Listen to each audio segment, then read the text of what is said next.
Hey guys, I'm here today with the 2018 Durango GT. This is the Brass Monkey all-wheel drive. Base price on this bad boy is $40,395.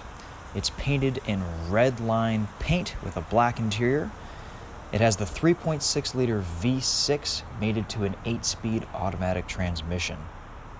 This car has some optional equipment.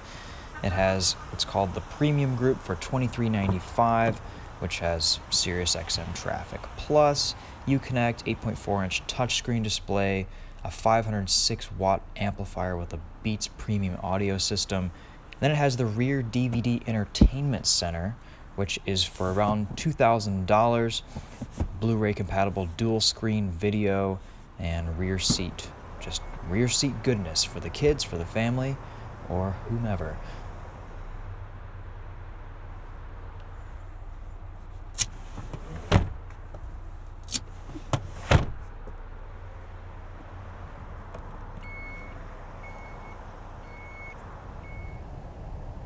It also has the Brass Monkey Appearance Package, which, as you can see, has the gloss black grille and 20 by 8-inch burnished bronze alloy wheels.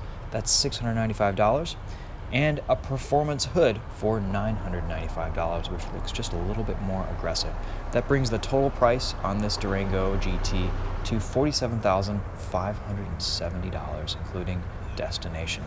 It has a 5-year, 60,000-mile powertrain warranty, 3-year or 36,000-mile basic limited warranty, and it's very red.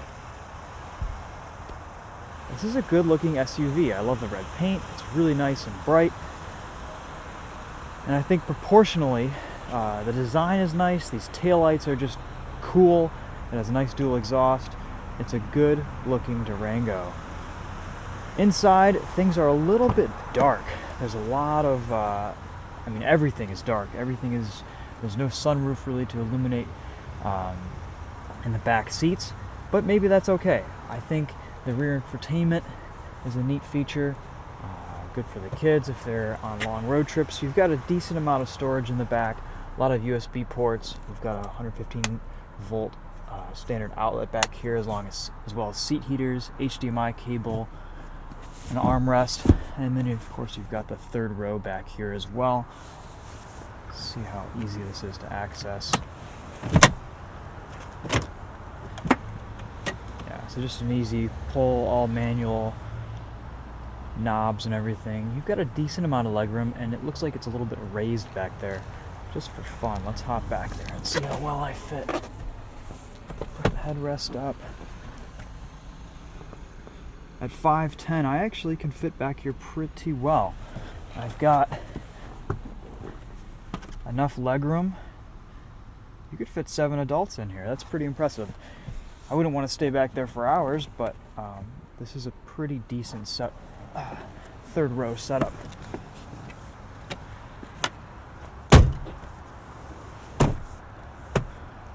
Cool. All right, well, let's take this thing for a drive. I spent about a week in this car. I'm actually about to give it back today.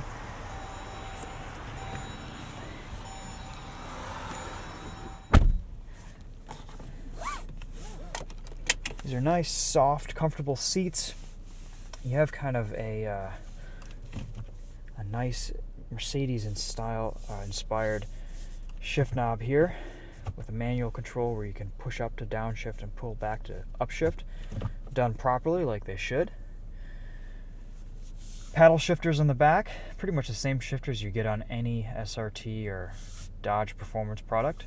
They have a good weight to them. They're metal. They feel nice. They're small though, because you also have the steering wheel controls for audio and changing stations and modes in the back as well.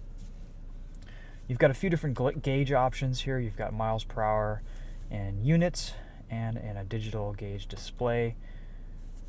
You can see your tire pressures, and then within that you can also see different options where you can either see the miles per hour. And let's see here. So you've got a lot of different, you can do digital, you can look at your trip with the digital miles per hour up above. I haven't been averaging the best miles per gallon this week, as you can see, at about 17 but the car has been idling a little bit while it's been warming up in the morning. You can set this so that when you start up the vehicle, you can have the steering wheel heater and the seat heaters turned on, which is very nice if you're going to remote start it. You can go into controls and set that up within the settings. The heated steering wheel is really nice. The seat heaters will melt your butt off, and you've also got some more. As you can see, you've got some more aux ports and USB ports here, as well as the Blu-ray disc right there. Wish the center console had a little bit more space, but there's plenty of other places to put things in this SUV. That's not a big deal. You've got a room for a full-size iPhone 7 Plus or 8 Plus here, cup holders with 2 different sizes, and a place for some change or something here too. Decent wide-angle reverse camera. It's looking a little bit foggy just because it's covered with all the stuff that's on the roads the last few days.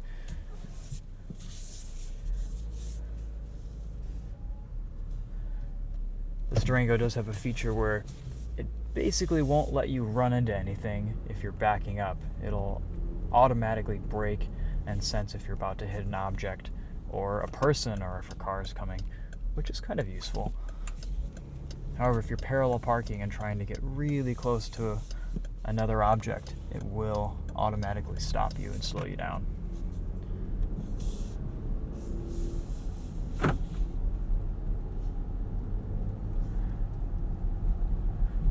The Pentastar V6 and this 8-speed transmission work pretty well together. There isn't a ton of power, but it does the job. This definitely isn't going to be something that's going to be an alternative to the Hemi.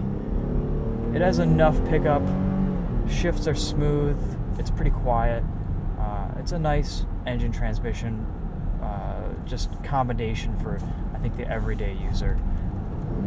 It's pretty responsive. And I think these Pentastars are known to be pretty reliable as well, so probably not a bad option if you don't really care about the V8.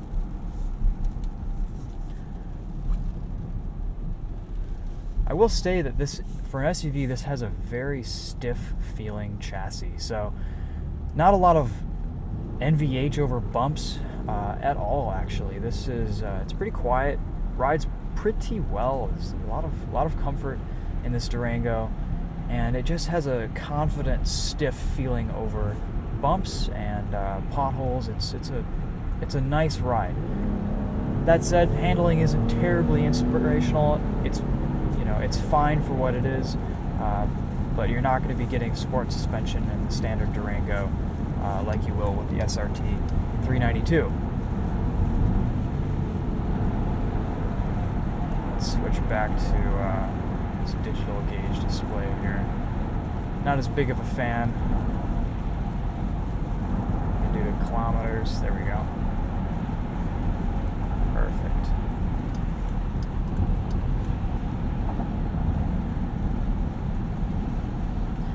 Front visibility isn't bad. This mirror seems to be just a little bit low. If you want to have a higher driving position, I found myself wanting to lower my seat just a little bit. But you have a lot of adjustability in the seats. You can get pretty low and find a driving position that's pretty ideal. The steering wheel also will telescope and move up and down, so you've got a pretty good range of motion in there as well. Shouldn't have trouble finding a good driving position no matter what size of a person you are.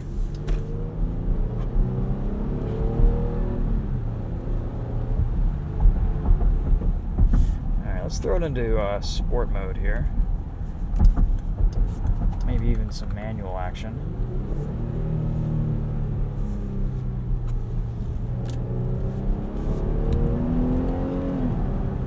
This being a rear-wheel drive setup platform, it does inherently have pretty good handling. It's not something that's, like I said, it's not inspiring to drive, but it has pretty nice cornering characteristics and nice road manners.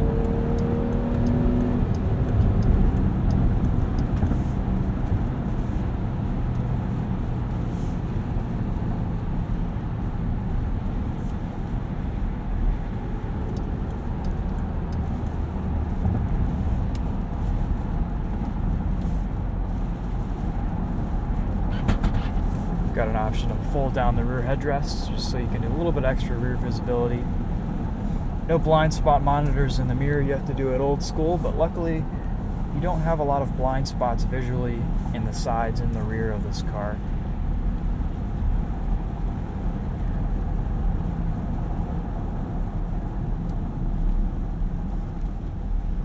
So decent ride quality. There's not a lot of steering feel. Earlier this week when I was driving in some snow and ice, I felt a little bit less confident than I should have been, just because I couldn't quite feel where the road conditions are. In normal driving situations though, when the pavement is just wet or you're in dry pavement, it's fine. But once things get a little bit slippery, you don't quite have as much confidence as I would like to have. Let's take a left here and go over some bumpier pavement.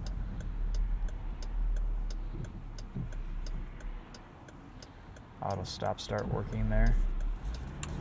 Turns on and off pretty seamlessly. No big complaints. Just that Michigan isn't the best place for it.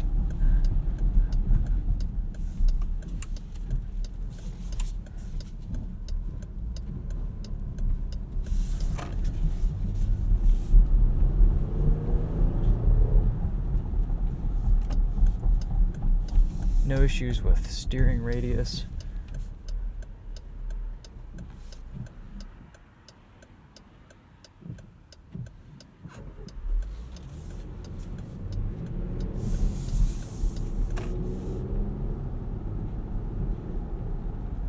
This is just a smooth, comfortable, quiet SUV. A lot of the bumps seem to be damped well. It's comfortable to drive on a daily basis. It's pretty easy to park in most situations.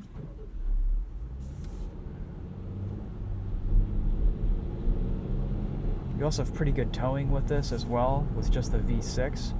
That goes up on the V8.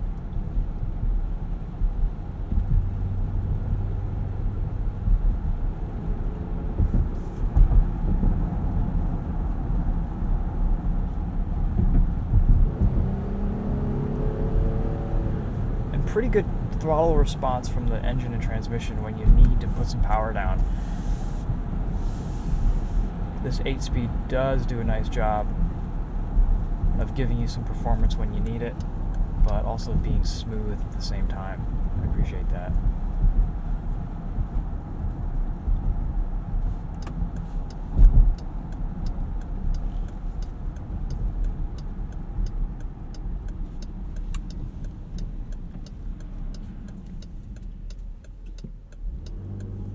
So to sum things up, this Durango probably isn't that bad of a buy.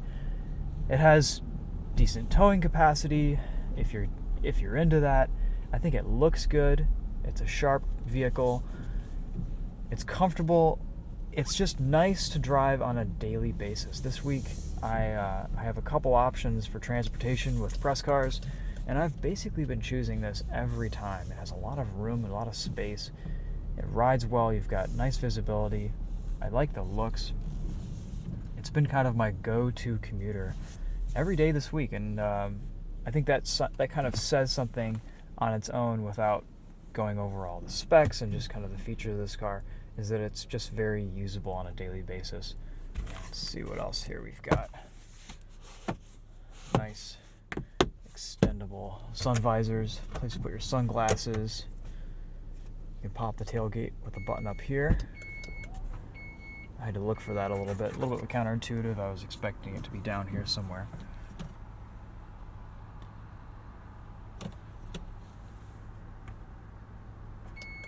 And it looks like you can lower it as well.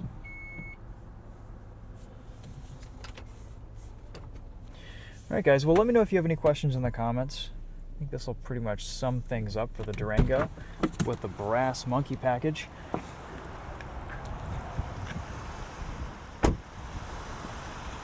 Pretty nice SUV to live with this week. I'm excited to test some more offerings from Dodge these next coming months. Maybe get into an SRT 392 one of these days. I actually haven't driven one of those, but I've heard really good things about their handling and just overall characteristics on the road and the track. Thanks for watching, guys. We'll see you later.